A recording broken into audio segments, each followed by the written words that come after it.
அரிசி பருப்பு இல்லாம இன்ஸ்டன்ட்டா மோர் குழம்பு எப்படி செய்யுதுன்னு பார்க்கலாம். ஸ்டவ் ஆன் பண்ணிட்டு ஒரு கடாயில ஒரு பெரிய கிளாஸ் அளவு தண்ணி சேர்த்துக்கலாம். இன்னைக்கு நான் சொரக்காய் எடுத்திருக்கேன். நீங்க இதுக்கு பதிலாக வெள்ளரிக்காய் பூசணிக்காய் கூட எடுத்துக்கலாம்.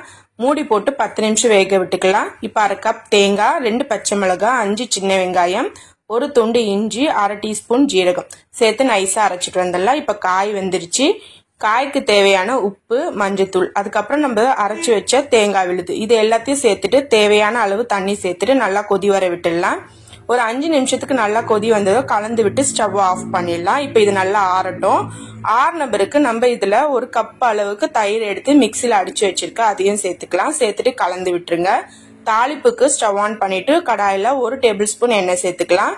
1/2 டீஸ்பூன் கடுகு, 1/4 டீஸ்பூன் ஜீரகம், 1/2 டீஸ்பூன் உளுந்த பருப்பு, 2 வரமிளகாய், கொஞ்சமா கருவேப்பிலை, தேவையான அளவு பெருங்காயம், இது எல்லாத்தையும் சேர்த்துட்டு கலந்து விட்டுட்டா நம்மளோட மோர் குழம்பு சூப்பரா ரெடி ஆயிடுச்சு.